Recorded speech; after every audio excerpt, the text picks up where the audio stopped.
الحمدللہ رب العالمین والصلاة والسلام علی سید المرسلین وخاتم النبیین محمد وعلی آلہ واصحابہ وذریاتہ اجمعین، اما بعد، اعوذ باللہ من الشیطان الرجیم، بسم اللہ الرحمن الرحیم۔ ما ننسخ من آیت او ننسها نات بخیر منها او مثلها الم تعلم ان اللہ علی کل شیء قدیر۔ صدق اللہ مولانا العظیم وصدق رسولہ النبی الکریم وبلغنا رسولہ النبی الکریم ونحن علی ذلک لمن الشاہدین والشاکرین والحمد للہ رب العالمین۔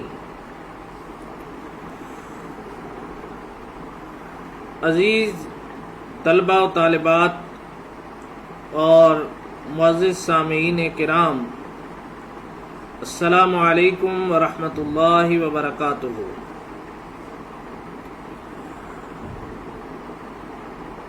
اصول تفسیر کی کلاس کے سلسلے میں ہم الفاظ الکبیر کے دوسرے باب کا مطالعہ کر رہے ہیں، اور دوسرے باب کا پہلا جو مبحث تھا وہ غرائب القرآن کے حوالے سے تھا، اور دوسرا جس موضوع کو حضرت شاہ ولی اللہ محدث دہلوی رحمۃ اللہ تعالی علیہ نے موضوع بنایا ہے وہ ناسخ اور منسوخ کا موضوع ہے۔ تو ناسخ اور منسوخ کی مختصر وضاحت یہ ہے کہ ایک حکم کو ختم کر کے جب نیا حکم اللہ تعالیٰ کی طرف سے نازل ہوتا ہے تو اس کو ناسخ اور منسوخ کہا جاتا ہے۔ پہلا حکم جو ختم ہو جاتا ہے اسے منسوخ کہا جاتا ہے، اور نیا حکم جو جاری ہوتا ہے اس کو ناسخ کہا جاتا ہے۔ تو آج ہم انشاءاللہ ناسخ اور منسوخ کے بارے میں ابتدائی باتیں جاننے کی کوشش کریں گے کہ ناسخ اور منسوخ سے کیا مراد ہے۔ تو سب سے پہلے نسخ کا لغوی مفہوم ہے کہ لغت کے اندر جو نسخ کا لفظ ہے وہ کن معانی کے اندر استعمال ہوا ہے۔ تو یہ یاد رکھیں کہ نسخ کا جو لغوی مفہوم ہے یا اس کی جو تعریف ہے، اس کے اندر بہت سے اختلافات ہیں، اور انہی اختلافات کی بنیاد پر منسوخ آیات کی تعداد کے اندر بھی علماء کا اختلاف پایا جاتا ہے۔ تو بہرحال سب سے پہلی چیز ہے کہ نسخ کا لغوی مفہوم کیا ہے۔ تو نسخ کے تین لغوی مفہوم ہیں۔ ایک نسخ کا لغوی مفہوم ہے زائل کرنا، دوسرا مفہوم ہے تبدیلی، اور اسی طرح تحویل کو بھی نسخ کہا جاتا ہے، نقل کو بھی نسخ کہا جاتا ہے، کسی چیز کی نقل اتارنا، کسی چیز کو کاپی کرنا، اس کو بھی نسخ کہا جاتا ہے۔ یعنی نسخ کے مفہوم میں زائل کرنا، تبدیلی کرنا، تحویل میں لینا یا نقل اتارنا، اور بعض نے کتابت کے معنی بھی لکھے ہیں کہ وہ بھی اس کے اندر آ جاتے ہیں، کہ کسی چیز کو کسی چیز سے نقل کر کے لکھنا۔ اور یہ لفظ جو نسخ ہے یہ قرآن مجید کی 4 آیات میں استعمال ہوا ہے۔ یہاں پر جو پہلی آیت ہے یہ جو ہمارے سامنے آ رہی ہے، یہ سورہ حج کی آیت ہے، سورت کا نمبر 22 ہے اور آیت کا نمبر 52 ہے۔ اللہ تعالیٰ قرآن مجید میں فرما رہے ہیں، اب یہ نسخ کا جو معنی میں نے کیا زائل کرنا یا دور کرنا، تو اس آیت میں نسخ ان معانی میں استعمال ہو رہا ہے، یعنی زائل کرنے یا دور کرنے کے معنی میں یہاں پر نسخ کا لفظ جو ہے وہ استعمال ہو رہا ہے۔ اللہ تعالیٰ قرآن مجید میں فرماتے ہیں وَمَا أَرْسَلْنَا مِن قَبْلِكَ مِن رَّسُولٍ وَلَا نَبِيٍّ إِلَّا إِذَا تَمَنَّىٰ أَلْقَى الشَّيْطَانُ فِي أُمْنِيَّتِهِ فَيَنسَخُ اللَّهُ مَا يُلْقِي الشَّيْطَانُ ثُمَّ يُحْكِمُ اللَّهُ آيَاتِهِ وَاللَّهُ عَلِيمٌ حَكِيمٌ۔ وَمَا أَرْسَلْنَا مِن قَبْلِكَ مِن رَّسُولٍ وَلَا نَبِيٍّ، نہیں بھیجا ہم نے آپ سے پہلے کوئی رسول اور نہ کوئی نبی ہم نے بھیجا ہے، الا اذا تمنا، مگر جب اس نے آرزو کی، القى الشیطان فی امنیتہ، ڈالا شیطان نے اس کی آرزو میں، فینسخ، پس مٹا دیتا ہے، ہٹا دیتا ہے، اللہ تعالی ما یلقی، جو ڈالتا ہے، الشیطان، شیطان، ثم پھر یحکم اللہ، اللہ مضبوط کر دیتا ہے، آیات ہی، اپنی آیات، واللہ علیم حکیم، اللہ جاننے والا اور حکمت والا ہے۔ اور ہم نے تم سے پہلے کوئی رسول اور نبی نہیں بھیجا مگر اس کا حال یہ تھا کہ جب بھی کوئی آرزو کرتا تو شیطان اس کی آرزو میں وسوسہ ڈالتا، اور جو وسوسہ شیطان ڈالتا ہے اللہ اس کو دور کر دیتا ہے، پھر اللہ تعالیٰ اپنی آیتوں کو مضبوط کر دیتا ہے، اور اللہ علم والا، حکمت والا ہے۔ یعنی رسول نے ایک خواہش کی، نبی نے ایک تمنا کی، جس لفظ میں دونوں قسم کے انبیاء کا ذکر ہے، یعنی نبیوں کا بھی ذکر ہے اور رسولوں کا بھی ذکر ہے۔ اور رسول جو ہے اس کا اطلاق صاحب شریعت اور صاحب کتاب نبی پر ہوتا ہے، جبکہ نبی پر وحی آتی ہے یہ لازمی نہیں ہوتا کہ وہ صاحب کتاب بھی ہو اور صاحب شریعت بھی ہو۔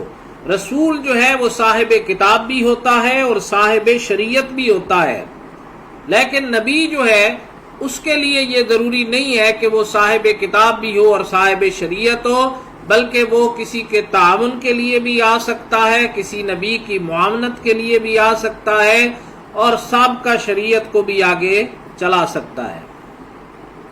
تو اللہ تعالیٰ نے اس آیت میں یہ چیز بیان فرمائی جو ہمارا مقصود ہے، فَيَنسَخُ اللَّهُ مَا يُلْقِي الشَّيْطَانُ، اللہ مٹا دیتا ہے، اللہ ہٹا دیتا ہے، اللہ زائل کر دیتا ہے، اللہ دور کر دیتا ہے جو شیطان نبی کے دل میں وسوسہ ڈالتا ہے، کیونکہ شیاطین کا کام ہے انسانوں کے دلوں میں وسوسہ ڈالنا، من شر الوسواس الخناس، ان سے ہم پناہ مانگتے ہیں، الذی یوسوس فی صدور الناس من الجنۃ والناس، شیطان چونکہ جنات میں بھی ہوتے ہیں اور شیطان کے نمائندے انسانوں میں بھی ہوتے ہیں، وہ انسانوں کے اندر وسوسہ ڈالتے ہیں۔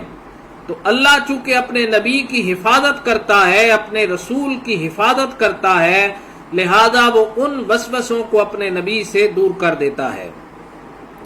تو اس آیت میں جو نسخ کا معنی ہے یا مفہوم ہے وہ زائل کرنا کے معنی میں استعمال ہوا ہے۔ نسخ کا دوسرا معنی تبدیلی بھی ہے، اور اگر آپ قرآن مجید کی آیات دیکھیں، سورۃ بقرہ کی 106 نمبر آیت ہے، وہاں پر اللہ رب العزت نے نسخ کا معنی تبدیلی کے مفہوم میں لیا ہے، ما ننسخ من آیت او ننسہا ناتی بخیر منہا او مثلہا الم تعلم ان اللہ علی کل شیء قدیر. ما ننسخ جو ہم مٹا دیتے ہیں یا ہٹا دیتے ہیں، من آیت کوئی آیت، او ننسہا یا ہم بھلا دیتے ہیں اس کو، نات بخیر منہا تو اس سے بہتر لے آتے ہیں، او مثلہا یا اس جیسی آیت لے آتے ہیں. الم تعلم ان اللہ علی کل شیء قدیر، کیا تو نہیں جانتا کہ اللہ رب العزت جو ہے وہ ہر چیز پر قدرت رکھنے والا ہے. ما ننسخ من آیت او ننسہا نات بخیر منہا. اور اسی طرح قرآن میں دوسری جگہ پر ارشاد ہے سورۃ نحل کے اندر، وہاں پر یہ فرمایا گیا وَإِذَا بَدَّلْنَا آیَةً مَكَانَ آیَةٍ، جب ہم ایک آیت کی جگہ دوسری آیت کو رکھ دیتے ہیں. اذا بدلنا، جب ہم وہاں پہ بدلنا کے لفظ یعنی ہم تبدیلی کرتے ہیں، آیتن مکان آیتن، ایک آیت کی جگہ دوسری آیت کو تبدیل کر دیتے ہیں. اسی طرح اگر آپ قرآن مجید میں دیکھیں تو نسخ کا معنی جو ہے یہاں پہ جس طرح ہم نے پڑھا کہ تبدیلی کے مفہوم میں آ رہا ہے. اللہ تعالیٰ ایک آیت کو ہٹا دیتے ہیں یا بلا دیتے ہیں اور پھر اس جیسی یا اس سے بہتر آیت جو ہے وہ لے کر آتے ہیں. دراصل یہود کا ایک بہت بڑا اعتراض تھا نبی کریم صلی اللہ علیہ وسلم کی کتاب قرآن پر کہ اگر یہ اللہ کا کلام ہے تو اس میں تبدیلی کیوں واقع ہوتی ہے؟ اگر یہ اللہ کا کلام ہوتا تو اس میں تبدیلی واقع نہ ہوتی. یہ کیسے اللہ کا کلام ہے کہ ایک وقت میں ایک حکم دیا جا رہا ہے، پھر دوسری دفعہ جو ہے وہ دوسرا حکم دے دیا جاتا ہے. تو اللہ تعالیٰ تو اس کے جو کلمات ہیں، اس کی جو باتیں ہیں وہ تبدیل نہیں ہوتی اور ان کے اندر کوئی تبدیلی واقع نہیں ہوتی. تو اس موقع پر یہ آیت جو ہے وہ بیان فرمائی گئی کہ اللہ تعالیٰ خود جو ہے وہ قرآن کے اندر نسخ فرماتے ہیں، ایک حکم کو ختم کر کے اس کی جگہ پر دوسرا حکم لے آتے ہیں. آپ دیکھیں کہ اسلام کا جو زمانہ تھا، نبی صلی اللہ علیہ وسلم کا جو زمانہ تھا وہ ترقی پذیر رہا اور حالات مختلف رہے. ایک وقت میں ایک حالات تھے، دوسرے وقت میں کچھ اور حالات تھے. کبھی مسلمانوں پہ سختی تھی، تنگی تھی، کبھی ان کو بادشاہی مل گئی اور کبھی ان پر ظلم ہو رہا تھا اور انسانوں کے عقائد کی اصلاح کی ضرورت تھی، کبھی ان کو احکامات دینے کی ضرورت تھی. تو اس طرح حالات مختلف رہے اور حالات کے مطابق اللہ تعالیٰ جو ہے وہ آیات کو نازل کرتے رہے. نسخ کا ایک معنی تحویل کا بھی ہوا کرتا ہے، یعنی کسی چیز کو کسی کے حوالے کر دینا، اپنے جو ہے وہ تحویل میں لے لینا. مثلا تناسخ مواریث. تناسخ مواریث کا مطلب یہ ہے کہ میراث کو ایک شخص سے دوسری شخص کی طرف منتقل کر دیا جائے. یعنی تناسخ مواریث کا کیا مطلب ہوگا کہ ایک شخص کی جو میراث ہے وہ دوسرے شخص کی طرف منتقل کر دی جائے. تو یہ منتقلی کے معنی میں بھی آتا ہے یا تحویل کے معنی میں بھی آتا ہے، جیسے تناسخ مواریث. اس کے علاوہ لغت سے کچھ باتیں لکھی ہوئی ہیں، جیسے میں نے زائل کرنا معنی کیا تو نسخت الشمس ظلہ، یعنی سورج نے سائے کو دور کر دیا. نسخ الشیب شبابا، یعنی بڑھاپے نے جوانی کو زائل کر دیا، بڑھاپے نے جوانی کو دور کر دیا، جوانی کو زائل کر دیا. تو اگر سورج کے لیے نسخ کا لفظ استعمال کریں گے تو اس کا مطلب یہ ہے کہ اس نے سائے کو دور کر دیا. اور اگر بوڑھے کے لیے استعمال، کیونکہ شیب بوڑھے کو کہا جاتا ہے اور شیبہ اسے کہا جاتا ہے جس کے بال سفید ہوں. اس کو شیبہ کہا جاتا تھا. تو بوڑھے آدمی کو شیبہ، تو بڑھاپے نے جوانی کو کیا کر دیا؟ زائل کر دیا. نسخ کا ایک معنی نقل کا بھی ہے، یعنی میں نے کتاب سے نقل کر لی، اور یہ اس وقت بولا جاتا ہے نسخت الکتاب، کہ میں نے کتاب سے نقل کر لی. یہ اس وقت بولا جاتا ہے جب نقل کرنے والا وہی الفاظ اس طرز تحریر میں لکھ رہا ہو.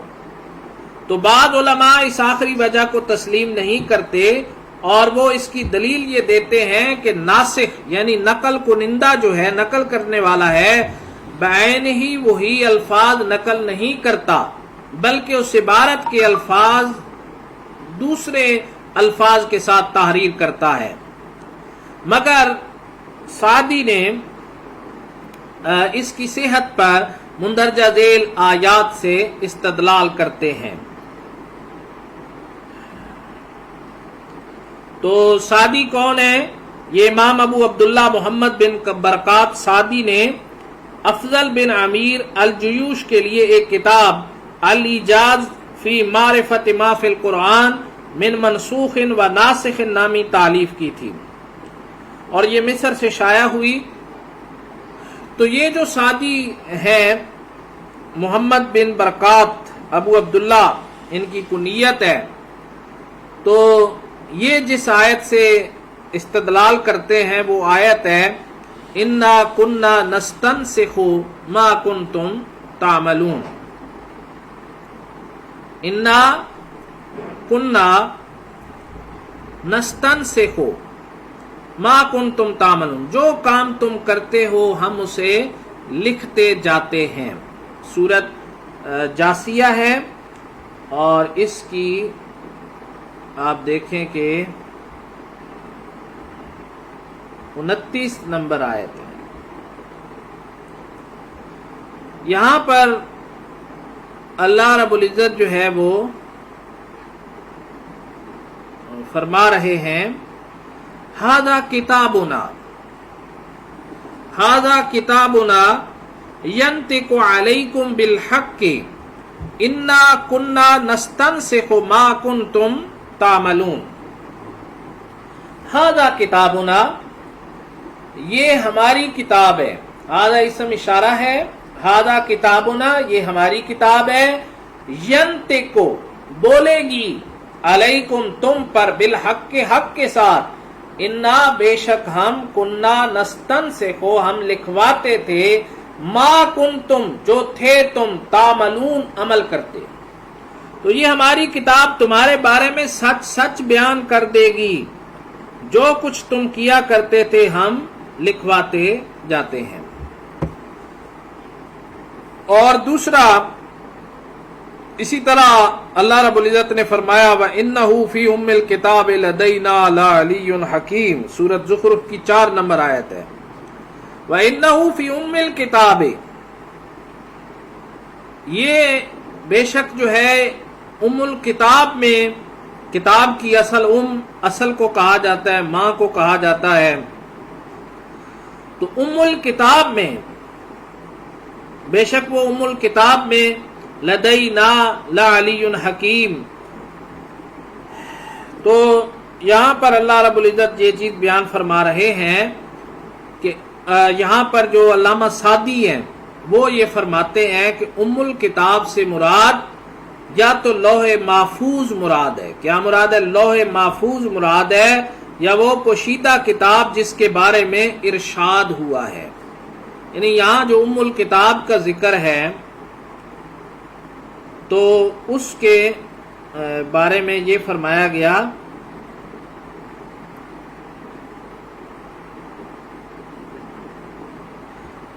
انا کننا نستنسخ ما کنتم تعملون.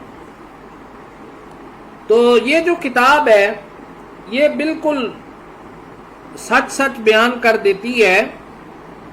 اور اس میں دوسری بات جو ہے، جیسے میں اگلی آیت میں آپ کو بتا رہا تھا کہ علامہ سعدی نے ام الکتاب سے مراد، جو سورہ زخرف کی 4 نمبر آیت ہے، وہاں ام الکتاب سے مراد لوح محفوظ لیا ہے.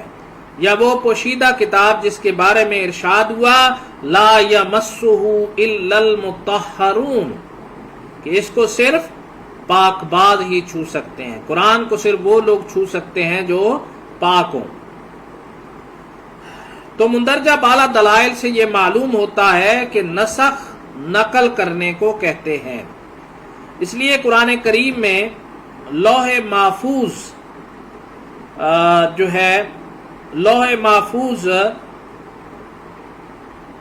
کے الفاظ ہی نقل کیے گئے تھے جو قسط وار آپ پر نازل ہوتے رہے۔ قرآن پہلے کا پہلے سارے کا سارا لوح محفوظ پہ اتارا گیا اور وہاں سے پھر نبی کریم صلی اللہ علیہ وسلم پر نازل کیا گیا۔ نسخ کی یہ اگر آپ اس کا حوالہ چاہیں تو سورۃ واقعہ کی 79 نمبر آیت ہے، وہاں پر آپ پڑھ سکتے ہیں۔ نسخ کی تعریف میں علماء کی یہاں جو جدل اور نزاع رونما ہوا ہے اس کا حاصل یہ ہے کہ اس لفظ کے لغوی و اصطلاحی معنی و مفہوم کے مابین جو ربط و تعلق پایا جاتا ہے اس کو ملحوظ رکھنا از بس ناگزیر ہے، تاکہ یہ نہ کہا جا سکے کہ قرآن نے ایک نہایت اہم دینی معاملہ میں ایک ایسا لفظ استعمال کیا جو عربوں کے طرز و انداز اور اسلوب بیان کے منافی تھا۔ یہ میں چیز شروع میں بیان کر چکا ہوں کہ نسخ کی جو مفہوم ہے یا اس کی جو تعریف ہے اس کے اندر ہی علماء کا اختلاف ہے، اور اسی اختلاف کی بنیاد پر منسوخ آیات کی تعداد کے اندر بھی اختلاف ہے۔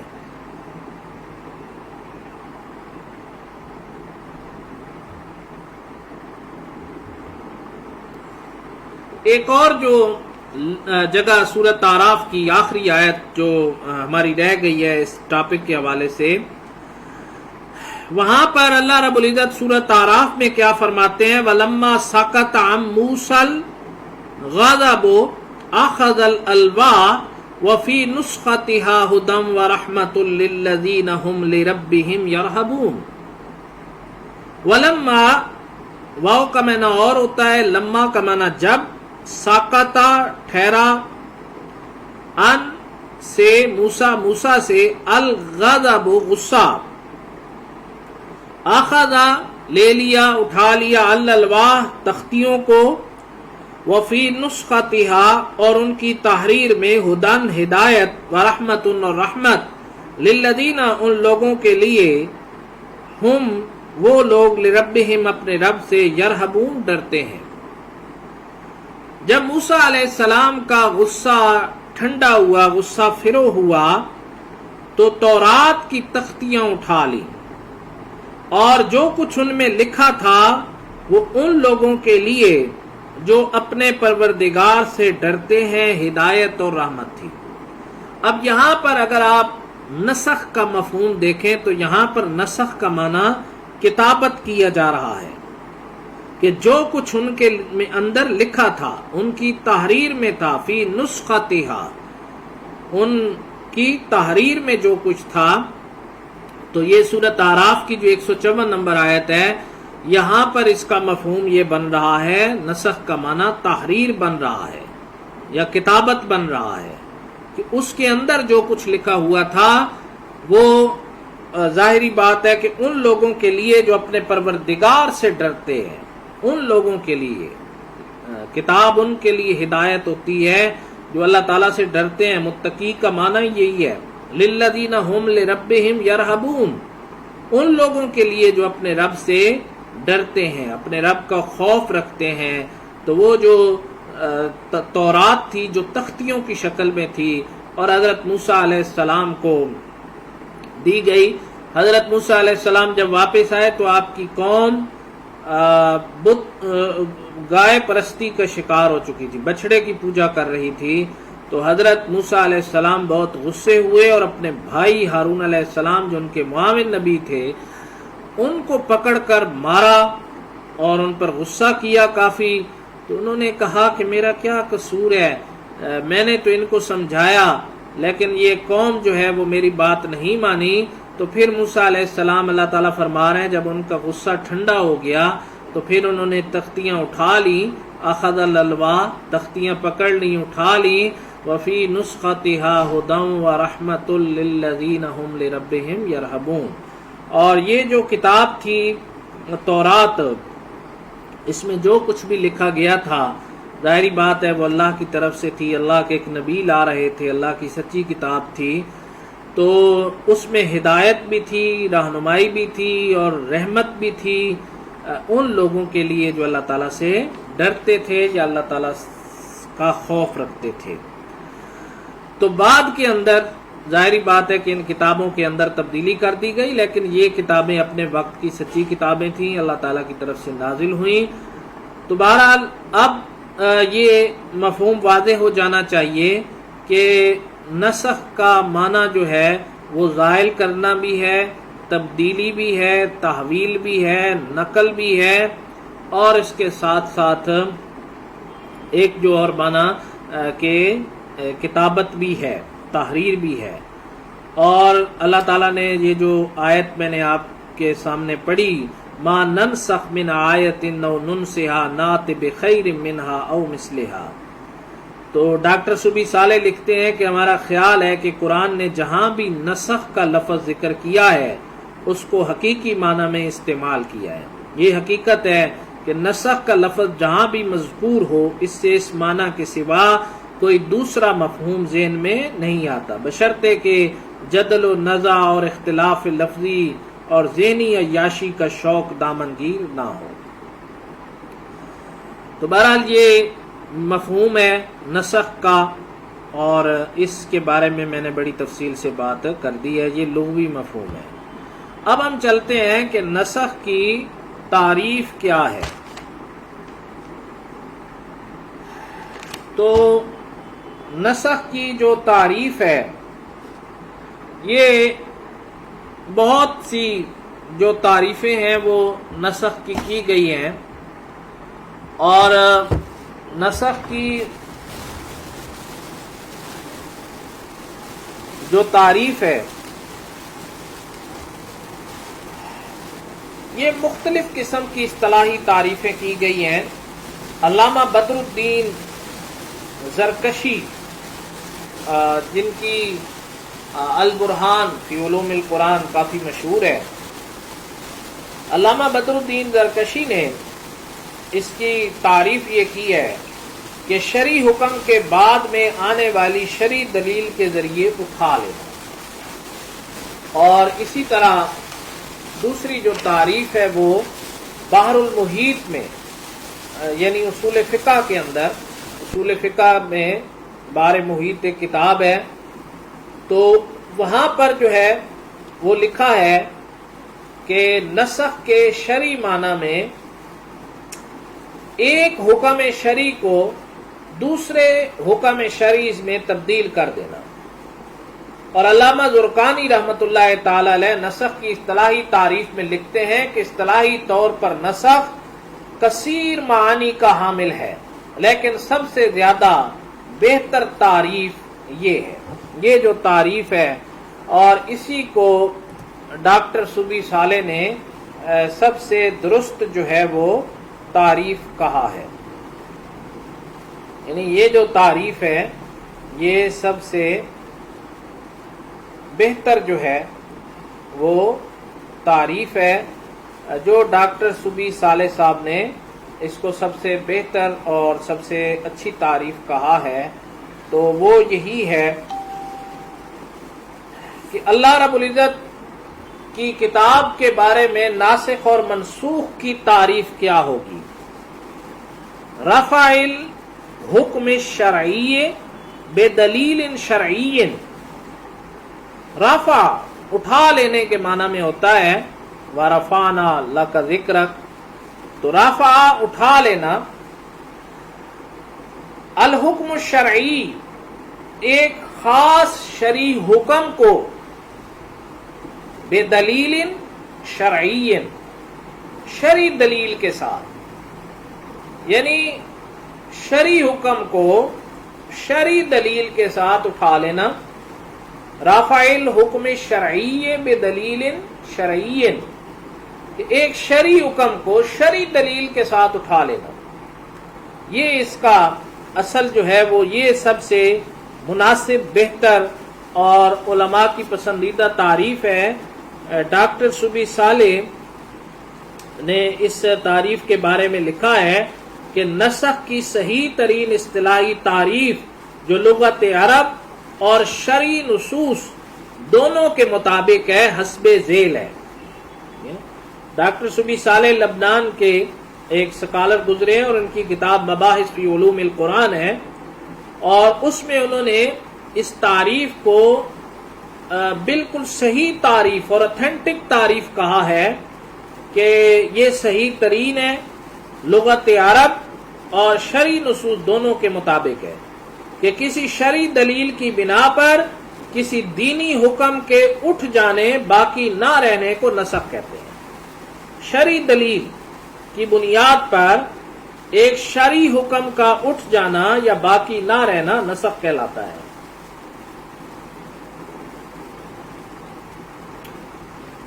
تو بہرحال اس تعریف کے حوالے سے امام ابو حنیفہ رحمۃ اللہ تعالی علیہ کی جماعت میں سے اصول بزدوی کے جو شارح ہیں علامہ عبدالعزیز رحمۃ اللہ تعالی علیہ، وہ لکھتے ہیں، اور اسی طرح ابو الحق شاطبی ہیں، اور حنابلہ میں سے عبد القادر ہیں، اور امام جساس نے اس سے مختلف تعریف کی ہے، لیکن باقی جو لوگ ہیں انہوں نے اسی تعریف کو ہی پسند کیا ہے۔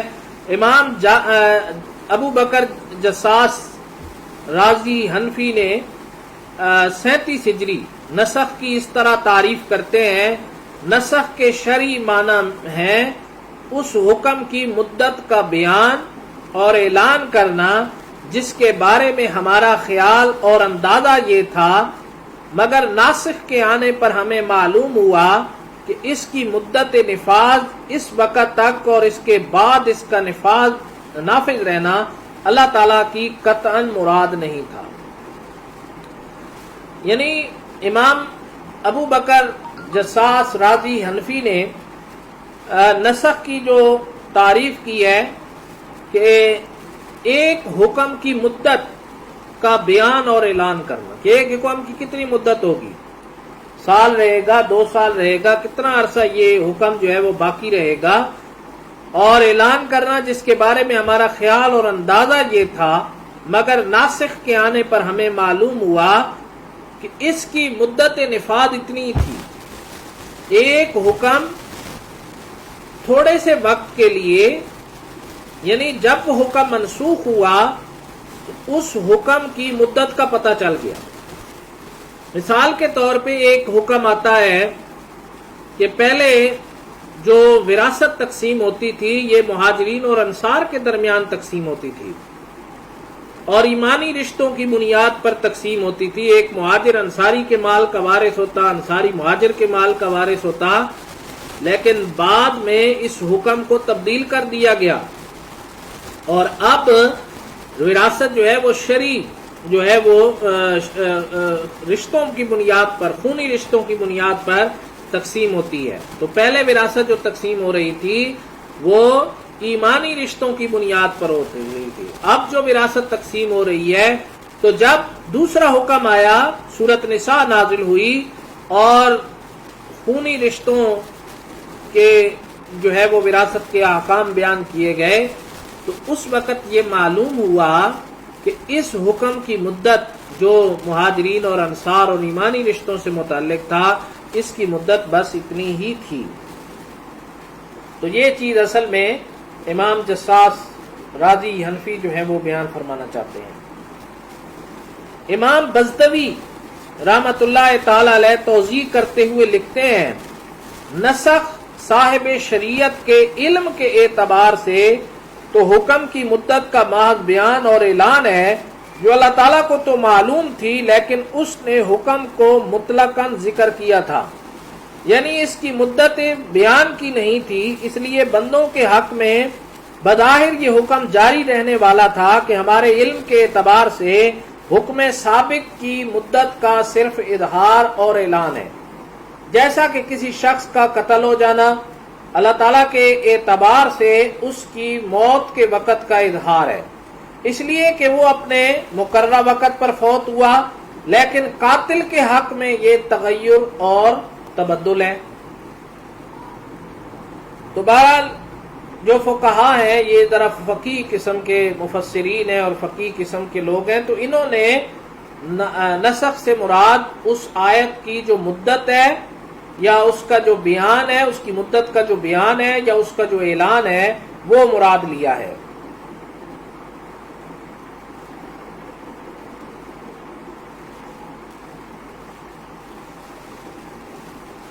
اب ہم آتے ہیں کہ نسخ کی اقسام کون کون سی ہیں، یعنی نسخ کی کتنی اقسام ہیں۔ تو بہرحال نسخ کی جو پہلی قسم ہے وہ ہے القرآن بالقرآن، کہ قرآن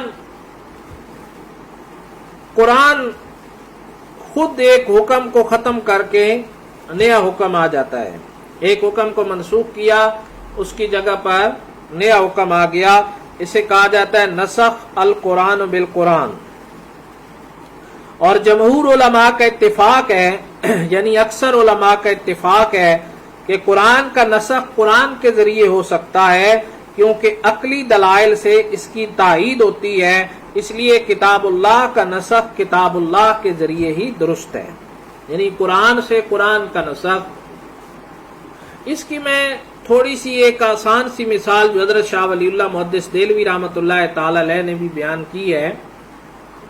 آپ ڈاکٹر کے پاس جاتے ہیں، ڈاکٹر آپ کو دوائی دیتا ہے اور کہتا ہے یہ دوائی کھاؤ، 3 دن کھاؤ اور 3 دن کے بعد پھر مجھے آ کر دکھاؤ۔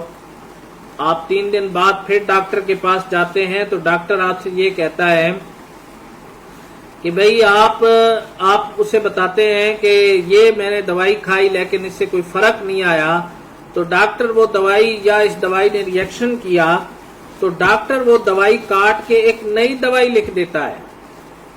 اسی طرح اللہ تعالیٰ نے ایک حکم دیا اور اس حکم کے مطابق جب عمل ہو گیا پھر اللہ تعالیٰ نے اس حکم کو اٹھا لیا اور اس کی جگہ پر اللہ رب العزت نے ایک نیا حکم جو ہے وہ نازل کر دیا۔ تو اکثر علماء کا اتفاق ہے اور حضرت شاہ ولی اللہ محدث دہلوی رحمۃ اللہ تعالی علیہ کے نزدیک قرآن کی صرف 5 آیات ایسی ہیں جو قرآن نے خود ہی ان کو منسوخ کیا ہے، امام سیوطی کے نزدیک 20 ہیں، اور انہوں نے کہاں سے لیا یہ کل میں انشاءاللہ اس پر گفتگو کروں گا۔ اور اسی طرح آپ دوسرا یہ دیکھیں کہ نسخ القرآن بالسنہ، کہ قرآن سنت کے ذریعے منسوخ ہو جانا، یعنی نبی صلی اللہ علیہ وسلم کی احادیث جو ہے وہ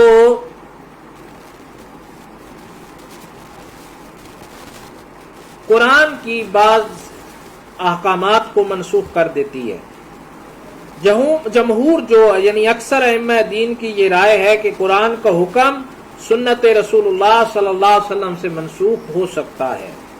مثلا وصیت کا جو حکم تھا، مرتے وقت کی جو نصیحت ہوتی ہے اس کو وصیت کہا جاتا ہے، تو وصیت کا جو حکم تھا یہ ایک حدیث سے منسوخ ہوا جس کا نام ہے لا وصیت لوارث،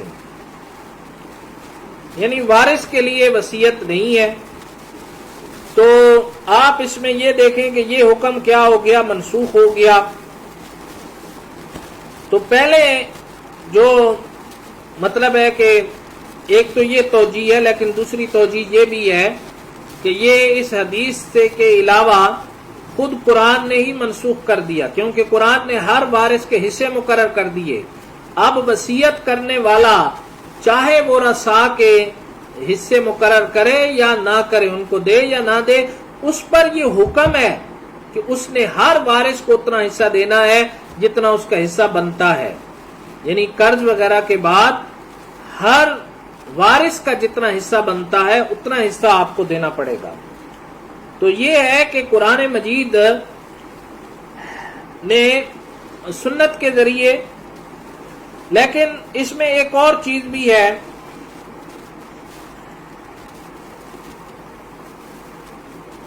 کہ قرآن مجید نے خود اب والدین کے اقربین کے حصے جو ہے وہ مقرر کر دیے ہیں، اور وصیت کا جو اطلاق ہوگا وہ تیسرے حصے پر ہوگا، باقی چیزوں پر نہیں ہوگا۔ اور اس کے بعد آپ یہ دیکھیں کہ شادی شدہ زانی کو رجم کی سزا دی جاتی ہے اور کوڑوں کی سزا اس سے ساقط کر دی گئی۔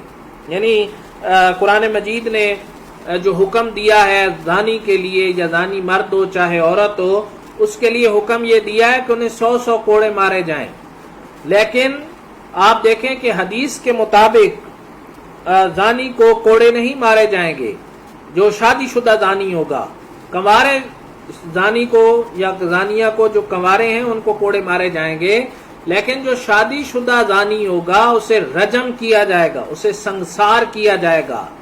اور اب یہ دیکھیں کہ قرآن میں اس کی اگر کوئی آیت تھی تو وہ منسوخ ہو چکی، اور اب کوڑوں کی سزا ساقط کر دی گئی۔ یعنی شادی شدہ جو بدکار ہوگا اس کو کوڑے نہیں مارے جائیں گے، اس کو صرف رجم کیا جائے گا۔ اب جو زانی تھا اس سے کوڑوں کی سزا ساقط کر کے ایک نئی سزا دے دی گئی، جس طرح رسول اللہ صلی اللہ علیہ وسلم نے حضرت ماعز اسلمی رضی اللہ تعالیٰ عنہ کا رجم اور ایک عورت غامدیہ کا رجم فرمایا۔ تو اب وہ جو سزا ہے، کوڑوں کی جو سزا ہے، وہ شادی شدہ زانی پر اس کا اطلاق نہیں ہوگا۔ تو یہ نسخ القرآن بالسنہ ہے۔ ما ینطق عن الہوا ان هو الا وحی یوحی، اللہ کے نبی اپنی خواہش سے نہیں بولتے، یہ وہی بولتے ہیں جو اس کی طرف وحی کیا جاتا ہے۔ نسخ السنت بالقرآن، یعنی سنت کو مٹانا۔ سنت کے اندر بھی ناسخ اور منسوخ ہوتا ہے، احادیث کے اندر بھی ناسخ اور منسوخ ہوتا ہے۔ علامہ ابن حجر اسقلانی رحمۃ اللہ تعالی علیہ نے اپنی کتاب نخبۃ الفکر میں اس کی تعریف یہ کی ہے ناسخ اور منسوخ کی۔ رفع الشارع حکم منہ متقدما بحکم منہ متاخرا، کہ شارع یعنی شارع یا اللہ تعالیٰ ہے یا اس کا نبی ہے، تو اس کا ایک حکم جو ہے، جو پہلا حکم ہے اس کو ختم کر کے ایک نیا حکم دے دینا، یہ ہے رفع الشارع منہ حکم متقدما بحکم منہ متاخرا، یعنی ایک حکم کو ختم کر کے اس کی جگہ پر ایک نیا حکم دے دینا۔ بہرحال یہ تو حدیث میں ناسخ اور منسوخ کی تعریف ہے۔ تو قرآن، اکثر علماء کا نظریہ یہ ہے کہ قرآن سنت کو منسوخ کر سکتا ہے۔ مثلا بیت المقدس کی طرف رخ کرنا، رمضان کی راتوں میں جماع کی حرمت، ٹھیک ہے، اور خوف کی حالت میں نماز کی تاخیر کا جو جواز ہے، یہ قرآن کے ذریعے منسوخ ہوا ہے۔ اسی طرح قریش کے ساتھ کیے گئے معاہدے، صلح حدیبیہ میں رسول اللہ صلی اللہ علیہ وسلم نے یہ تسلیم کیا کہ جو بھی مسلمان ہو کر مدینہ آئے گا اسے واپس کیا جائے گا، لیکن سنت رسول اللہ صلی اللہ علیہ وسلم سے یہ ثابت شدہ ہے کہ قرآن نے اس حکم کو منسوخ کر دیا کہ مردوں کو تو واپس کیا گیا لیکن خواتین کو واپس نہیں کیا جائے گا۔ اللہ تعالیٰ نے سورۃ ممتحنہ، نام ہی اس کا ممتحنہ اور اس لیے ہے کہ اس میں ان خواتین کا ذکر ہے جو ہجرت کر کے آئیں، آپ ان کا امتحان لیں، اور امتحان لینے کے بعد جو مومنہ عورتیں ہیں وہ کفار کو واپس نہ کی جائیں۔ تو کیونکہ اب یہ عورتیں کفار کے لیے حلال نہیں ہیں۔ تاہم امام شافعی رحمۃ اللہ تعالی علیہ نسخ السنہ بالقرآن کے عدم جواز کے قائل ہیں، یعنی امام شافعی اس چیز کو نہیں مانتے کہ سنت کو قرآن سے جو ہے وہ منسوخ کیا جائے۔ یہ چاروں احکام سنت سے ثابت ہیں جنہیں قرآن نے منسوخ کر دیا ہے۔ اور آخری ہماری اس میں قسم ہے کہ نسخ السنت بالسنہ، سنت کے ذریعے سنت کو منسوخ کرنا۔ اکثر علماء کی رائے یہ ہے کہ ایک حدیث دوسری حدیث کو منسوخ کر سکتی ہے، اور اس کی 4 قسمیں ہیں۔ سنت متواترہ کا نسخ سنت متواترہ کے ذریعے، یعنی ایک سنت متواتر ہے جسے بہت سے لوگ روایت کر رہے ہیں، تو سنت متواترہ کو سنت متواترہ کے ذریعے ہی ختم کیا جائے گا۔ پھر دوسری حدیث کی قسم ہے خبر واحد، تو خبر واحد کو خبر واحد کے ذریعے منسوخ کیا جائے گا، ٹھیک ہے۔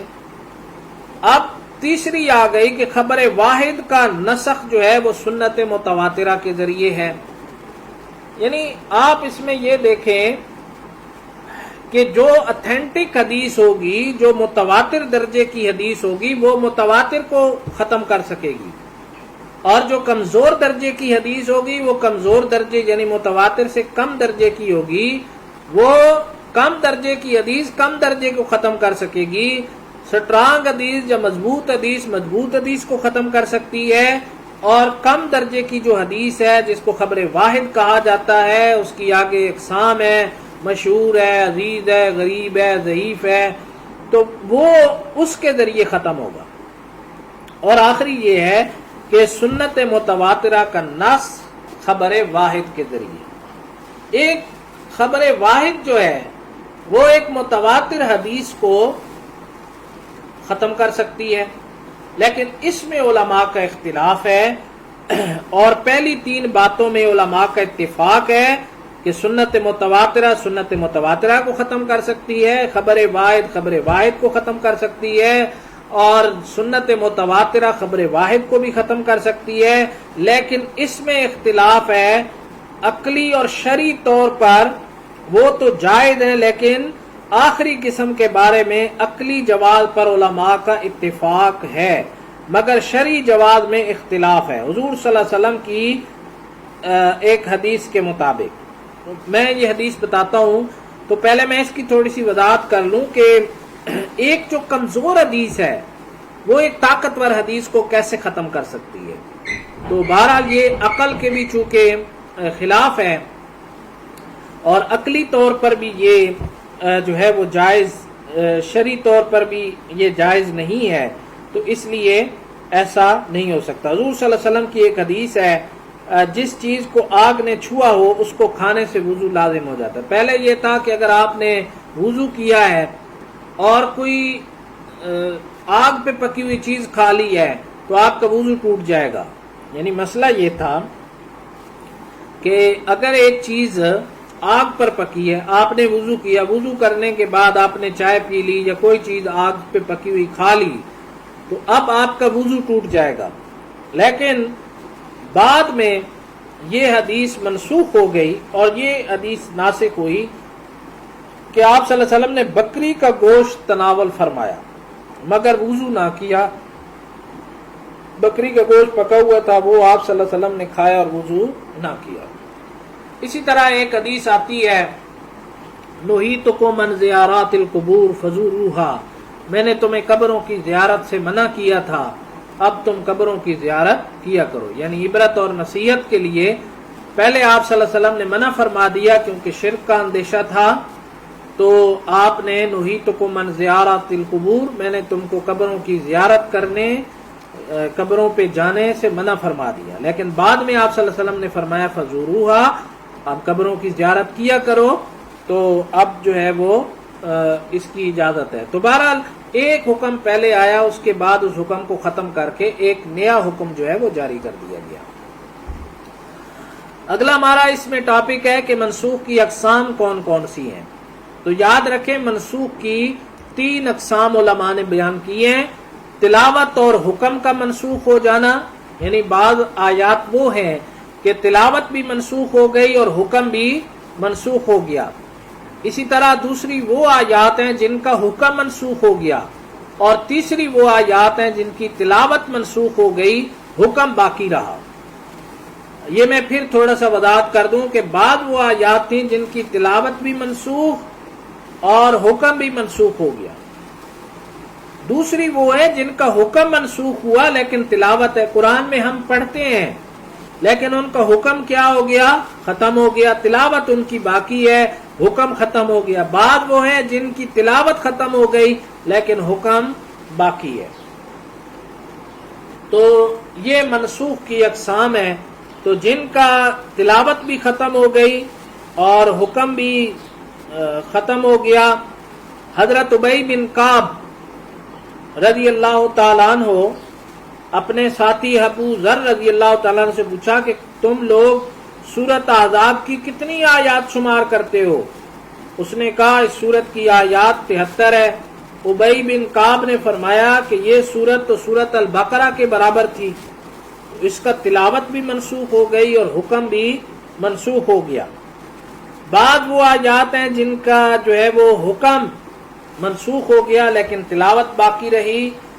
جیسے پہلے یہ تھا کہ جو شخص روزہ رکھنا چاہے روزہ رکھے اور روزہ نہیں رکھ سکتا تو فدیہ دے دے. وَعَلَى الَّذِينَ يُطِيقُونَهُ فِدْيَةٌ طَعَامُ مِسْكِينٍ، کہ جو طاقت رکھتے ہیں روزہ رکھنے والوں کو یہ اختیار دیا گیا کہ اگر وہ روزہ نہ رکھنا چاہیں تو فدیہ دے دیں اور فدیہ ان کے روزے کا بدلہ ہوگا. لیکن بعد میں قرآن نے اس حکم کو منسوخ کر دیا. فمن شاہد منکم الشہر فلیصمہ، تم میں سے جو کوئی رمضان کے مہینے کو پائے تو اسے چاہیے کہ وہ روزہ رکھے. اسی طرح تو اب یہ آپ دیکھیں کہ حکم منسوخ ہو گیا. یعنی یہ جو آیت ہے وَعَلَى الَّذِينَ يُطِيقُونَهُ، یہ جو آیت ہے سورت بقرہ کی آیت ہے کہ اگر آپ روزہ نہیں رکھ سکتے تو پھر فدیہ دے دیں، مسکین کو کھانا کھلا دیں. تو یہ آیت منسوخ ہو گئی، یعنی اس کا حکم منسوخ ہو گیا لیکن اس کی تلاوت ابھی تک باقی ہے. تلاوت ہم کرتے ہیں لیکن اس حکم کو اس حکم نے منسوخ کر دیا کہ فمن شاہد منکم الشہر فلیصمہ، جو کوئی تم میں سے اس مہینے کو پائے، رمضان کا مہینہ پائے، اسے چاہیے کہ وہ روزہ رکھے. پہلے جو عورت زنا کرتی اس کے بارے میں حکم یہ تھا فَأَمْسِكُوهُنَّ فِي الْبُيُوتِ، کہ ان کو گھروں میں روکو. سورت نساء کی آیت ہے کہ زانیہ عورتوں کو گھروں میں قید کرو. لیکن بعد میں سورت نور کے اندر یہ حکم آ گیا کہ جو زانیہ مرد ہے یا عورت ہے اگر وہ زنا کرتے ہیں تو ان کو 100 کوڑے مارے جائیں. تو اب یہ جو حکم تھا اس نے اس حکم کو منسوخ کر دیا کہ عورتوں کو اپنے گھروں میں بٹھاؤ. ٹھیک ہے، پھر اس کو منسوخ کر دیا گیا. اور اسی طرح جو کوڑوں کا حکم ہے وہ منسوخ ہو گیا کس سے؟ رجم سے. یعنی رجم جس کو کیا جائے گا اس کو کوڑے نہیں مارے جائیں گے. اور تلاوت کے جو ہے وہ بعض دفعہ تلاوت منسوخ ہو جاتی ہے لیکن حکم باقی رہتا ہے. جیسے رجم کے ہی بارے میں ہے کہ رجم کی جو آیت ہے اس کی تلاوت منسوخ ہو گئی لیکن اس کا حکم جو ہے وہ باقی ہے.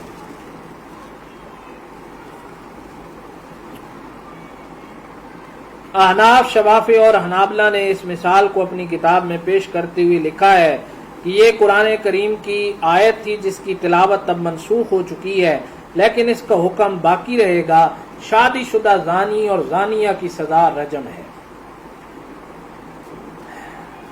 تو بہرحال یہ آج کا ہمارا جو ہے وہ ٹاپک تھا اور لیکچر تھا جس پہ میں نے بات کی. لیکن یہ جو منسوخ کی ہم نے اقسام پڑھی ہیں، منسوخ کی اقسام کے بارے میں جو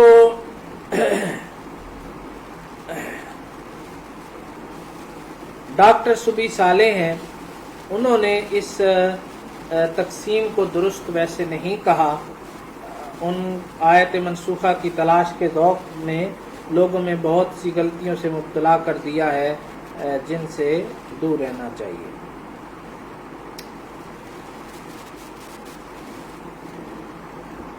تو بہرحال یہ آج کی معروضات تھیں اور کل انشاءاللہ ہم اس سے آگے جو ہے وہ یہ دیکھنے کی کوشش کریں گے کہ منسوخ آیات کی تعداد کتنی ہے اور کون کون سی وہ آیات ہیں جن کو منسوخ کہا گیا، اور اس کے بارے میں قدیم اور جدید لوگوں کا نقطہ نظر کیا ہے، اور انشاءاللہ ہم یہ بھی دیکھیں گے کہ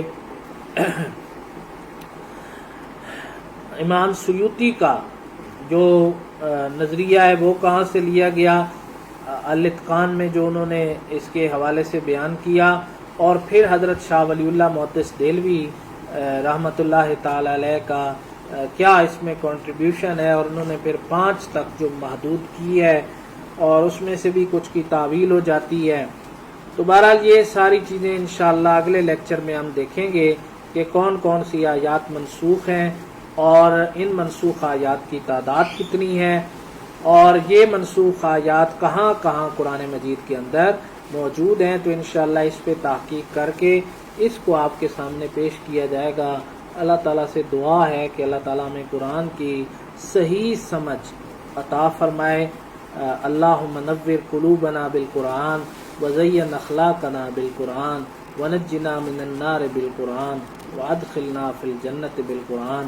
اللہ تعالیٰ تمام مسلمانوں کو ہر قسم کی آفات سے، ہر قسم کی وبا سے محفوظ فرمائے، اور احتیاط کریں کیونکہ ہمارے علاقے میں یہ اب پھیل رہی ہے، تو احتیاط اس کا سب سے بڑا جو ہے وہ کہتے ہیں کہ احتیاط پرہیز جو ہے وہ علاج سے بہتر ہے۔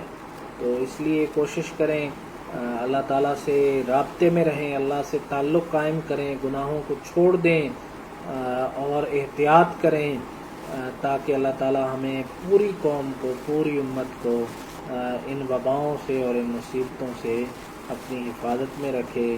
وآخر الدعوانا الحمد للہ رب العالمین۔